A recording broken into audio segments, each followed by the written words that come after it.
Support Geopolitics and Empire by becoming a paid subscriber on the Substack. That's the best way to keep the show on the road. And we've also inserted recently ads into the audio podcast players. Without that, Geopolitics and Empire cannot survive, and I'd have to go do something else. So either put up with them, or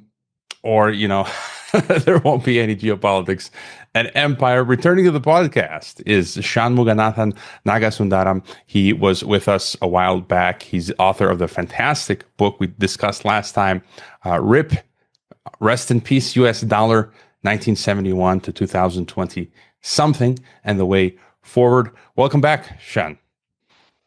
Thank you, Hawaii. Nice to be with you again. So you're all the way out there, somewhere in the East. And in India. That's yes, right. in India. And I just wanted to get an update from you on where we are with the global economy, everything that's going on, the gold constantly hitting highs, dollar, and all that. Right. So, and you sent me a few slides, so I don't know if you want me to show them on the screen. Right. Maybe after the introduction, we can start with the slides.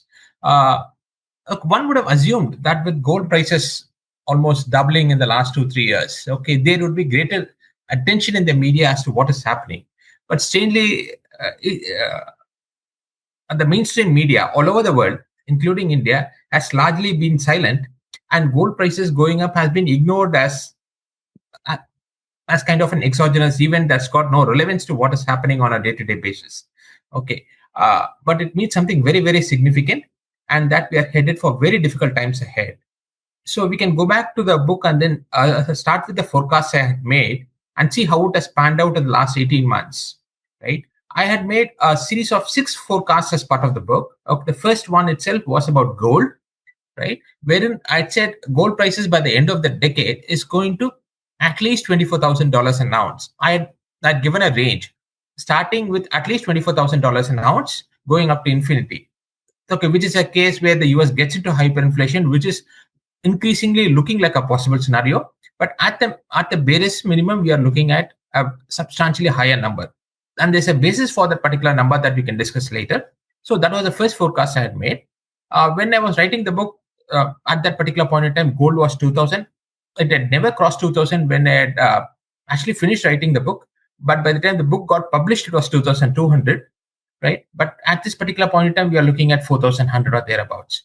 Right, so in less than 18 months, it's almost doubled, and I think this trend is going to accelerate in the years ahead. It's not going to slow down at all, and we are going to see this number of at least $25,000 an ounce by the end of the decade. And the second forecast I had made was about what is going to happen to U.S. stocks, and in particular, I had taken the Dow Jones as an indication of what is going to happen. Now, all of these US stocks are actually measured in terms of dollars, and the depreciating dollar automatically tends to push up these stock prices, at least in the short run. So stock prices going up in a nominal sense should not mean much for the US investor, because the dollar is going to lose substantial purchasing power. So if we price the Dow Jones in terms of ounces of gold rather than the US dollar itself, then again, I see a substantial reduction is going to happen in the years ahead.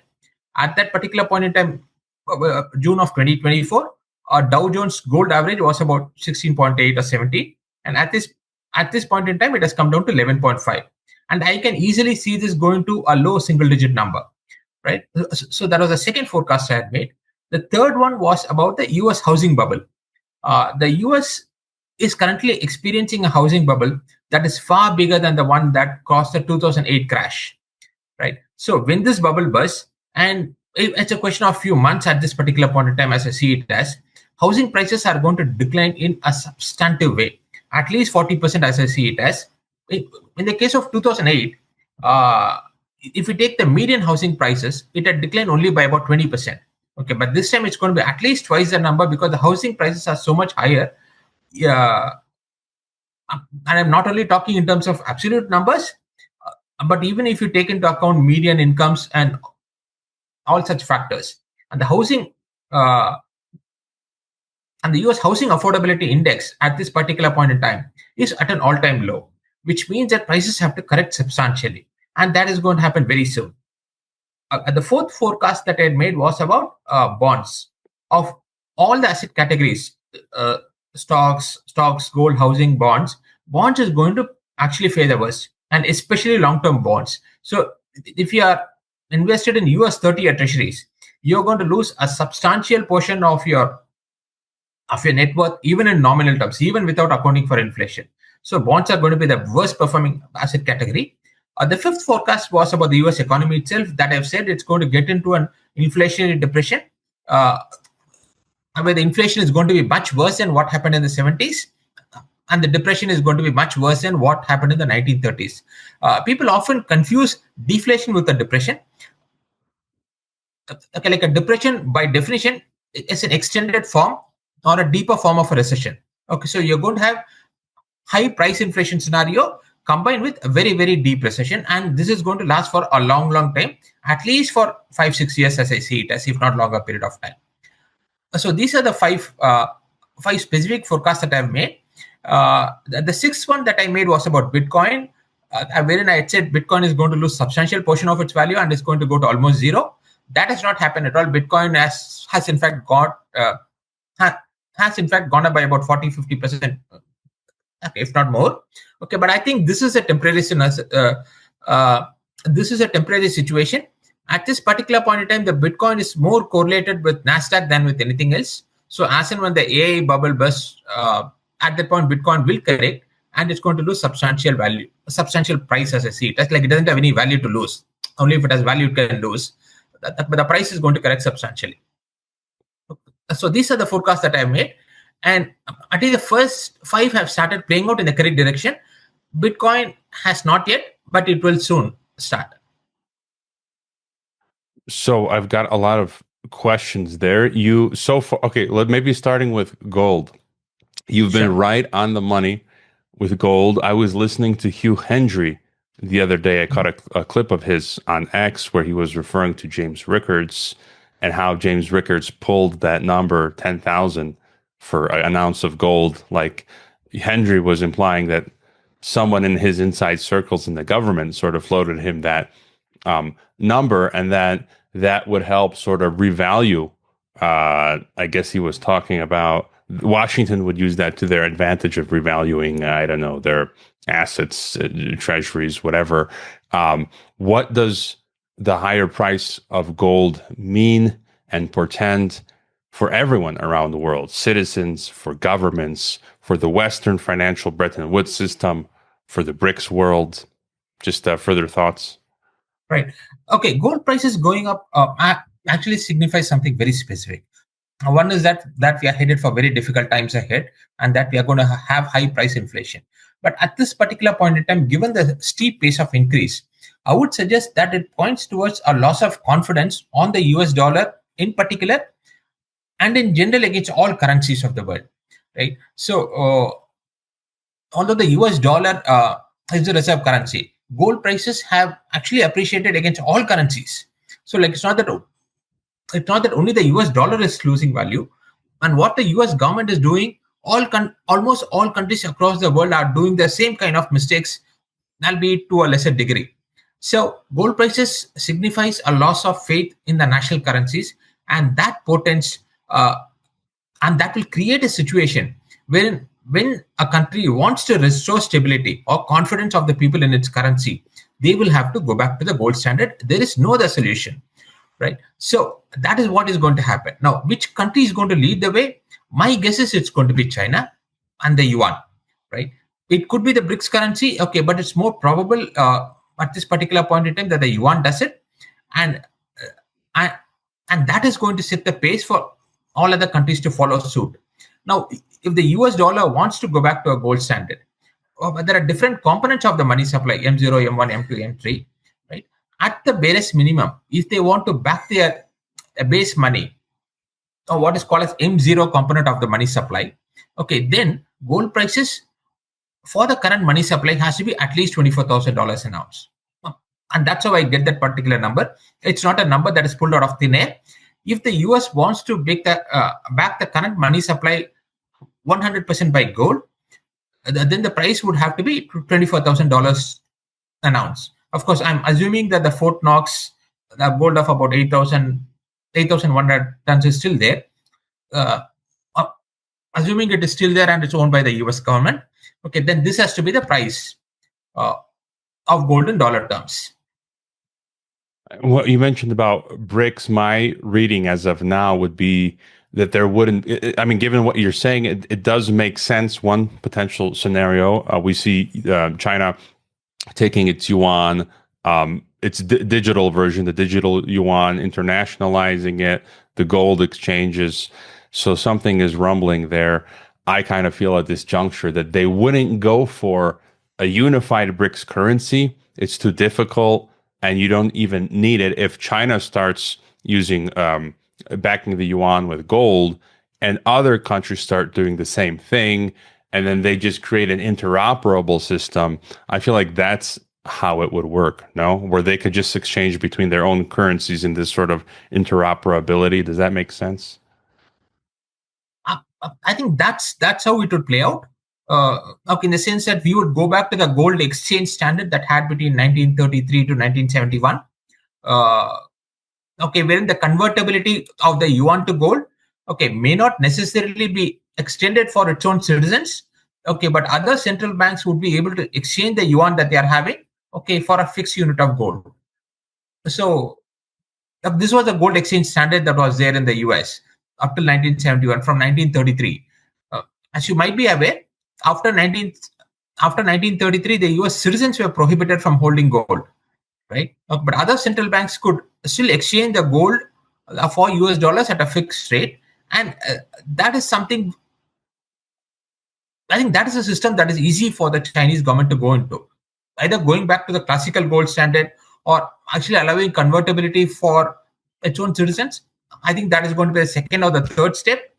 I think the first step is going to be to actually allow other central banks to exchange the yuan that they're holding for a fixed unit of gold. I want to share a clip real quick here with sound from my, here it is from my Substack. So apparently there's this US congressman, recently I caught this clip yesterday, proposing backing the US dollar with Bitcoin. It was 30 seconds. When we came off of the gold standard and that redemption window was closed, that was the moment at which all fiat currencies sort of became completely untethered. Having a strategic Bitcoin reserve allows us to open that window of retethering our dollar to something scarce, and it gives the rest of the world confidence. It actually becomes sort of a self-denying prophecy when we create a Bitcoin reserve, because what we're actually saying is the dollar is strong, and the dollar will remain strong, and the dollar is backed by things that the rest of the world also believes in. All right, so you heard that, and I put in hashtag Bretton Woods 3, right? I've been saying this for the longest time. Or again, the attempt. You had Bretton Woods 1, gold-backed dollar. Bretton Woods 2, like your book discusses, from 1971 to today. It's the not gold-backed dollar, the oil-backed dollar. That has run its course, and now they're scrambling for kicking the can down the road a third time. So when I ask you, you're saying countries will go back to gold. We see the US now attempting to back the dollar instead of by gold, by Bitcoin, and they're building out this stable coin system. I've been saying for the longest time that I'm on the fence. I don't know. I feel like, as you allude to, the whole thing can collapse and blow up in their faces with the whole Bitcoin stable coin play, or somehow maybe they succeed in creating this third iteration of Bretton Woods. You think Bitcoin is going to go to zero? So what do you think? Very close to zero. I think Peter Schiff refers to Bitcoin as fool's gold, and is 100% correct of that. Okay, we have to look at the properties that were desired as a medium of exchange. Okay, historically we have been using gold for about 5,000 years, starting from about 2,800 BC, I would say. Okay, before that, for about 1,200 years, it was iron and copper that served this particular purpose. And even before that, it was actually wheat and barley that served this purpose of medium of exchange. Now, if you look at the fundamental properties of the objects that have served this, that have served the purpose as money, it is that they had a functionality or a utility that we all desire. It was an extremely desired product without accounting for its monetary properties. Okay, so that is a fundamental element that people are missing. Bitcoin has got no utility whatsoever. There's nothing that we can do with Bitcoin. So Bitcoin just does not meet the fundamental objective of being money. In that sense, it is exactly the same as the US dollar or all other paper currencies. Okay, there is nothing that we can do other than to use it as money. At least in the case of national currencies, there is legal tender laws backing it. What is backing this? What is backing Bitcoin or the other 18, 20,000 cryptocurrencies that are floating around on the planet? There's nothing that is backing it. So US might want to do that, but no other country is going to accept that. And I don't think US is in a position that it was in 1971 to push its will on people. If you remember what happened in 1971, as in when Nixon closed the gold window, at that point, US was the leading economy by far. And again, at that point, the second largest economy happened to be USSR, which was a basket case, right? And USA was bigger than the next 5 economies combined. That is not the case today, right? China is a very close second. And if China were to allow its currency to float, it will easily be like even larger than the US economy even today. So US is not in a position to enforce its will upon the people. And US might actually back the dollar by Bitcoin. Okay, but the rest of the world is not going to accept it at all. Just to go further on that, what will it be backed by? Bitcoin by the U.S. government, just as the current dollar is backed by the full force of the military-industrial complex, right? But right.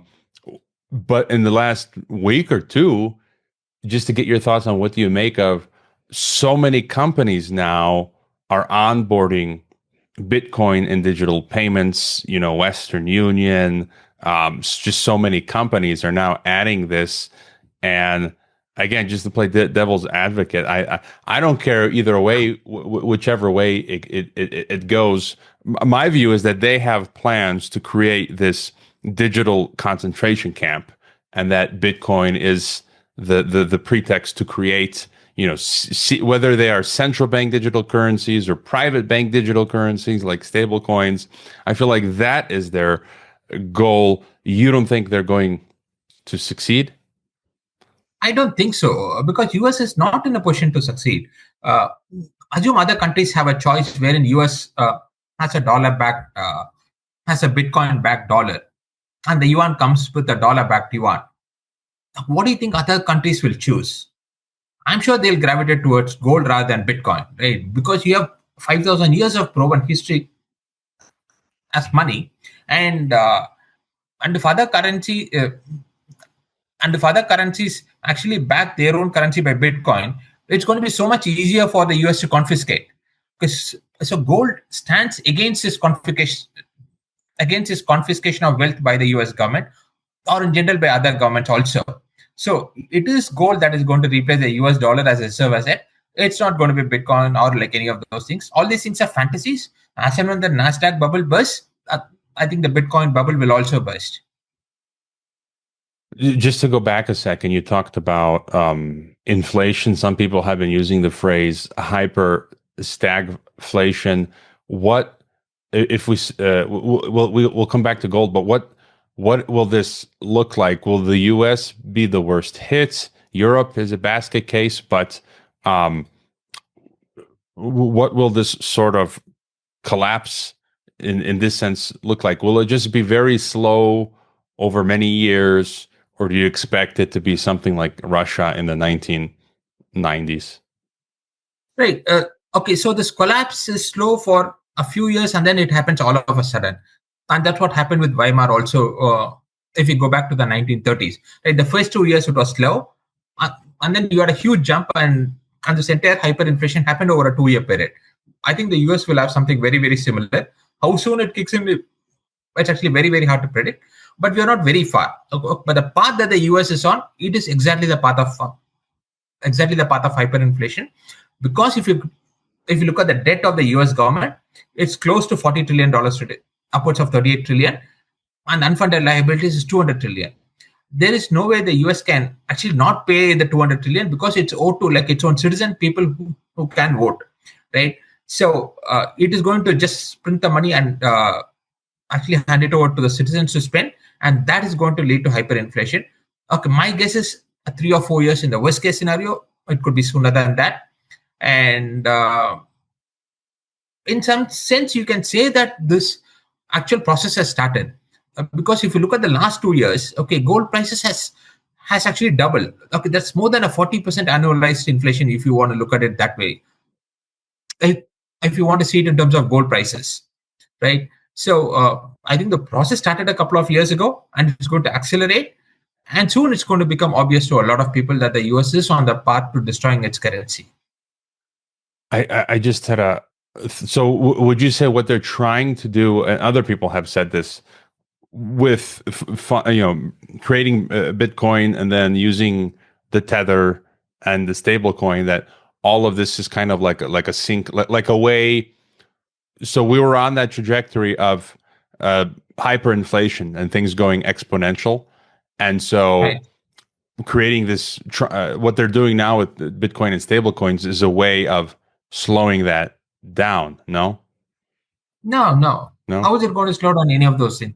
No. Well, I mean, they're trying to keep demand for treasuries, and instead of the dollar inflating, they've diverted it for now into Bitcoin inflating. No, true. But the US government is still spending dollars. I mean, which means somebody has to print the dollars, right? If the US government is kind of genuinely like interested in slowing down this process, okay, then they have to actually work towards reducing its deficits. I'm talking about the budget deficit and the trade deficit. Okay, but if you see the big, beautiful bill, I'm sure they're going to add at least $3.5 trillion this year to the debt. So this is not slowing down the process of this inflation at all. Trump, for all of the promises that he has made, he has done the exact opposite after he's become president. He promised to balance a budget, okay, but he's going to run a $3.5 trillion deficit, if you ask me. And this is despite whatever Doge is doing, right? Okay, so you can only imagine how much higher the deficit is going to be, like in the absence of Doge, right? So at this point, almost all Republicans should be extremely disappointed with Trump has done. And I've actually reached a point of actually thinking it might have been better to get Kamala Harris instead of Trump the way he's going. That's a strong point. And regarding Doge, it seems almost like they've been disbanded. I don't really see them there being any Doge as of the moment. And some people have said that they did their job. The real job was to go into the system with Doge and sort of link up with Palantir, to create a bit more of this surveillance state. But do you think, some people have been positing this as of late, we're seeing all this talk of National Guard on the streets of America everywhere, ICE troops on the streets. The pretext for now is the migrants, but governments always do this. Given right. If the economy is going to collapse, you said, let's say 3-4 years, whatever the timeline is, but I could just see them getting out ahead of this problem where they know where everything is going. And right now they use the pretext of migrants to put American troops all across the country on the streets. And then when the economy goes down, well, isn't it convenient? You've got the troops there on the streets to deal with civil unrest. Right. Do you think that's what maybe they're doing? No, it's coming to the US for sure. And that's what historically has always happened. But again, that is not the solution to the problem. That is actually making the problems worse. Right? This is not going to solve the problem of the currency or the debt or the deficits or absolutely nothing of that sort. Okay, but then political rulers have a life of their own, and they do actually what they think is right. And this is what they've always done in terms of crises, right? So unless you get a real philosopher as your president, I don't think US is going to have the real changes. And we need to get somebody like a Marcus Aurelius to become the president of US to actually enforce the real changes. I'm afraid we might get Marcus Aurelius wannabes, like some of these big tech oligarchs, like Curtis Yarvins and Peter Thiels and Right. Alex Karps. But so effectively, you're saying the U.S. is going to go through this reset, economic, social, political. Do you think, as often is the case, and some of my guests have been saying this, talk of both some type of civil war, but also another foreign war, perhaps at the same time, because isn't that usually part of the formula? So do you see war as part of this reset? No, that's a very convenient tactic for all politicians, right? It's a very easy way to divert the attention of people from the real problems in front of the economy. So start a war and then solve the price inflation, all the things happening. And that is almost a given, especially now that you have got a Department of War as part of the US government. I think it's going to happen. Okay, but again, it is, that is not part of the solution. Okay, it is going to make the problems worse. Look, the one thing that I would say is this. Germany went through a hyperinflation, okay, but they very quickly turned around and then they built their industrial base. Can the US do that? I think that's a very interesting question to answer. And from what I see, US has lost its manufacturing culture. And if we go back to the US Constitution, it was a country that was actually built on the principles of rugged individualism. That is also largely gone. Okay, so the culture of being fiercely independent, okay, that is no longer there in the US citizens today. So I don't know how easy it is going to be for the US to actually rebuild itself. What I would think of it this way: Germany had a few years of problems, okay, but in the case of US, its culture has been slowly deteriorating, like over a 50-60 year period. So it's going to be very, very hard to rebuild something that has lost or that has happened over such a long period of time. So like, it's not going to be easy for the US to recover at all. So you're all often talking about the solutions. So we talked about inflation, hyperinflation, potential civil unrest, war. Let's say we get whether they can rebuild or not. Okay, so let's say we get to the end of the line. What is the solution? Eventually the chaos will end, and somebody will implement a solution. So what do you think will be the light at the end of the tunnel? Well, that is going to involve a lot of speculation here, and the viewers may not necessarily like what I'm going to say. And the problems that have happened over the last 50 odd years in the US, so starting from 1971, where there has been a slow degradation of the US culture. Had it happened over a 4-5 year period, okay, then it's easy to go back to your culture. Okay, but given the fact that it's been stretched out so long, it's going to be very difficult for the US to recover, and the US might even potentially split, if you ask me. Yeah, I've had a number of guests come to similar conclusions. We're talking about secession, balkanization. There are plans for reintegration into a North American Union, which I see. I mean, all of this is making sense. So yeah, there's definitely that. Just to add to what you're saying, how do you see the whole tech sector when it comes to AI, automation, all of this stuff? Because just this week, Amazon is going to try and automate everything. I've mentioned in the past podcast, they were looking to need 600,000 human workers. They're going to work towards not needing to hire 600,000 Americans. And just this week, companies, big tech, other big American corporations and companies had just fired this week anywhere from a couple hundred from it was Intel or IBM, like corporate salaried positions, to others had thousands, some in the tens of thousands. That is a bad sign, no, Sean? And what do you think? How do you factor? No, I don't agree with this proposition that AI is actually causing the loss of jobs. Okay, this has always been the case wherein technology comes and we can do more things with less people. Okay, but that has not caused unemployment in the past. right? So how come it's suddenly causing it today? It's happening today because the US economy is in a very bad situation. It's not because of AI. AI is as a single light that I see that is happening in the US. If at all US has a way out, it is by AI just increasing the amount of production in a massive way. Okay, so that is one possible solution. That is not the cause of unemployment at all. And this is popularly referred to as the buggy whip phenomena, right? People always feel threatened when something new comes along, right? We had the internet coming in, and that did not lead to a loss of jobs. Or as in when we got computers into India for the first time, and this was the mid 1980s. There was huge, massive protests all across India, stating that we have got a huge population, and if you get in computers, it's going to create actually unemployment in India, right? But that is not true.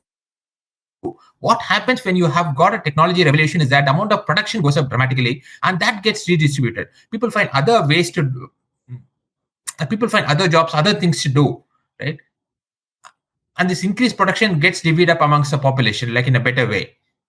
And that's what happens with all technology revolutions. What is happening in the US today is that the US economy is in such a weak position, okay, that it's losing jobs, and people are using AI as a very convenient tool to blame for the lack of jobs or the loss of jobs. I can see that. That makes good sense, and it's what these job losses are maybe a consequence, right, of the overvaluations of the stock market and these companies. Right. And so this has been baked in the cake a long time coming, and AI is just a great pretext because the whole system is now disintegrating. Correct. It's a massive bubble. It's a huge bubble, in the tech sector, in the housing bubble. Okay, that till it bursts, okay, you're not going to create the clear the malinvestments that have happened in these sectors. And as you said, the famous Indian call centers, the IT tech sector for India. It's a perfect example that you gave of how computers came into India, and look at how many jobs it created in India and IT and everywhere else. Any final notes on gold? So when gold goes up, will it remain there? And then how do ordinary people benefit from that price increase? Just buy gold, I guess. I guess so. That is a way you can protect yourself from the coming inflation. Okay, so buy gold, silver, or some of the consumable durables that don't deteriorate very fast. Okay, but I would recommend that almost all the people hold gold and silver. And at this point in time, although gold prices have doubled in the last 2-3 years, if you account for the amount of money that has been created over the last 50-60 years, I think gold is still very, very cheap. And you've got a long, long way to go, at least another 5 to 10x over the next few years. So gold is a way in which you can protect your purchasing power. It's not going to make you wealthy. If you want to become rich, okay, then you'll have to speculate in the mining stocks. And that today presents a fabulous opportunity, if you ask me. But then, it takes very, very specialized skills to do that. If you can't do that, then you can go with some of the most trusted funds that invest in this particular space, right? But for a citizen to protect his purchasing power, I would recommend gold and silver at this point in time. Tell us a bit more about silver. So it had been for the longest time, I remember, in the 20s. So when I bought my first silver ounce, it was 2010 or something. It was in the 20 something an ounce. Then 2011 it hit 50, and then they dropped back down to around, I think, 25. Right. And now we're back up at 50. Francis Hunt, market sniper, who I've had on the podcast, should get him back. He's been saying silver will go to $100 easily, then maybe to $300. So do you see silver hitting the hundreds? Right. If we look at the ratio of gold to silver in the Earth's crust, it's approximately 13:1. We have 13 times silver than gold in the Earth. And for thousands of years, that has largely been the ratio in which this is standard. This is quoted. Even when we say we were on a gold standard in the past, we have always had a bimetallic standard, and we have had a fixed exchange ratio between gold and silver. Right now, at this particular point in time, silver has got tremendous industrial uses. If you just look at the amount of silver that we actually use in solar panels, out of the 850 million ounces that we produce in a year, approximately 300 goes only towards solar panels. And I've heard that the new solar panels actually use twice the amount of silver. Right? So the silver consumption, okay, like is going to far outstrip the annual production. So I can see silver prices easily outstripping gold in the years ahead. And the ratio between gold and silver, if we see, it's approximately 80:1 today. I think this can easily go down to 30 or 40. So silver is going to actually outpace gold. So yeah, gold, silver, anything else that you find interesting apart from gold and silver to for people to? No, all commodities will go up. Okay, in nominal terms, that is okay. But if you want to see in terms of gold and silver, I think these two will outperform almost all other commodities, if you ask me. Okay, maybe perhaps with a few exceptions. Okay, but you can't buy and store those commodities. Okay, so I think for the individual customer, gold and silver actually offer the best opportunities. Speaking of opportunities, I'm curious because you're in India. Some months back, I had a very big, famous Indian YouTuber on. I don't know if you saw my interview with Abhijit Chavda. He's got a massive channel on YouTube. Historian. Yeah, and this rise, India seems to be rising in many regards. Just any updates on what do you think India's future is when it comes to the geopolitical and economic, or not? I think that is just political propaganda, if you ask me. Right? I mean, we look at the absolute number that we are the third or the fourth largest, whatever it is at this particular point in time. Okay, but you should account for the fact that our population is 1.4 billion. Okay, so you can't say that Indian economy is actually bigger than the Japanese economy when their population is less than 1/10 of India's. Right? So we have to look at the per capita GDP when you say like if a country is doing well or not. And on that scale, India happens to be 140th in the world out of 180 countries. So by no extent of imagination should India claim that we are doing well. I think we should start using realistic statistics instead of this GDP number to actually measure our progress. And the correct number to use is per capita GDP.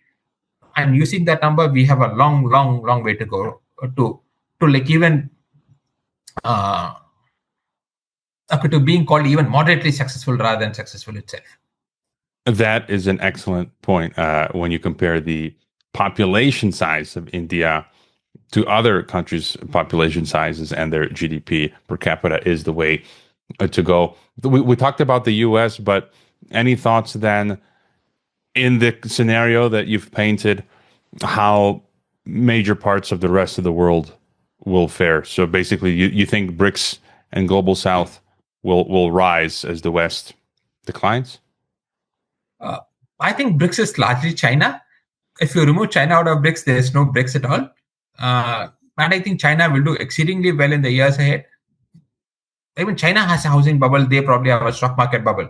Okay.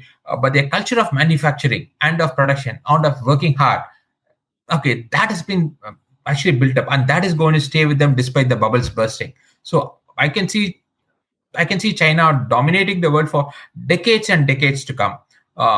I speak to a lot of Indian businessmen, and they constantly keep saying, how can we trust China? Okay, but if they look at all the products that they use, every piece of equipment that they use in their factory, everything is built in China. Okay, so when I point this out to them, okay, then they start thinking back. Look, all the machinery that we use in India are actually imported from China, and they actually services the parts much faster than the Indian companies do. Okay, so I think China is going to dominate the world like in a way US did. If you look at the peak of the US, I think that happened in the mid 50s or 60s. At that particular point in time, they are something like 70 to 80% of the world's manufacturing capabilities was actually within the US. I think that's something similar is going to happen in the case of China, and they're going to dominate the world for a long time to come. I just had a thought listening to you there, and I probably had discussed this with a guest in the past. If this scenario plays out, as you say, then that means, you might see in the US, as you said, balkanization, decreased standard of living. China becomes like the new America. And in a sense, this will be hard hit on the American people's psyche, because and every country has seen this when they've had their day in the sun. When it was the French Empire, the French were like, "Oh, we're the best," or the British, and the French still have that sometimes that sense of superiority, right? And now the Americans are like, "Oh, we're the best," and if all these things happen in America, so would you agree the standards of living would decline?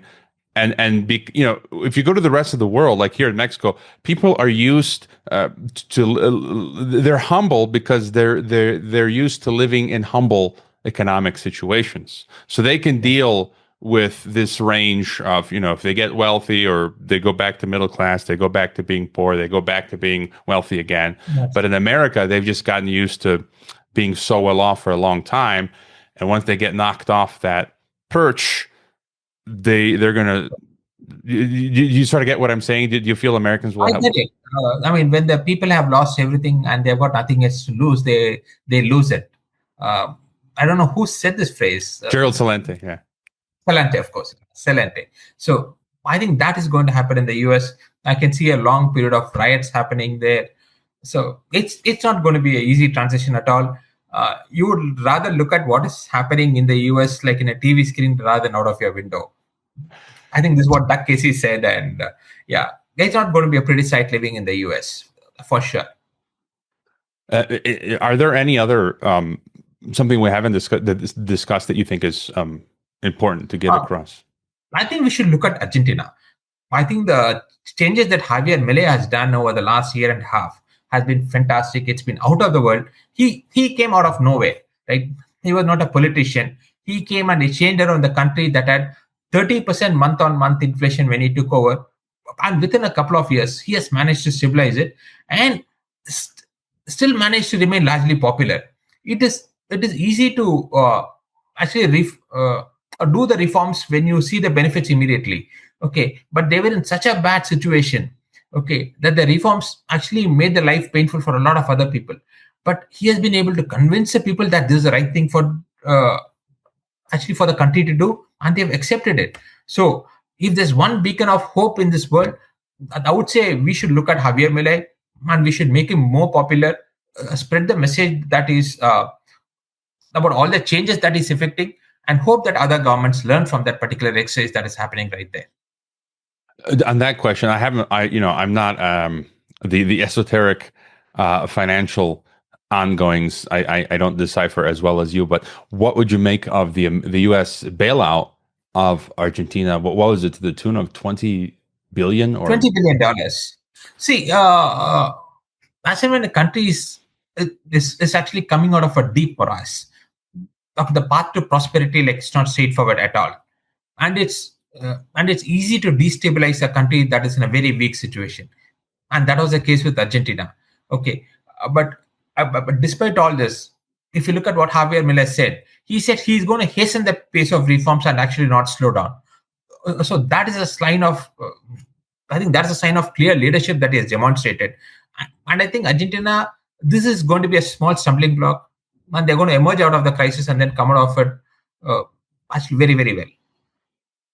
Are there any other countries in the region, South America, Central America, Latin America, interesting for you that you followed? El Salvador has gone full in on Bitcoin, but they seem to be doing well otherwise. Getting back on Bitcoin, I'm not a fan of Bitcoin anyway. So and it's not just adoption of a particular backing.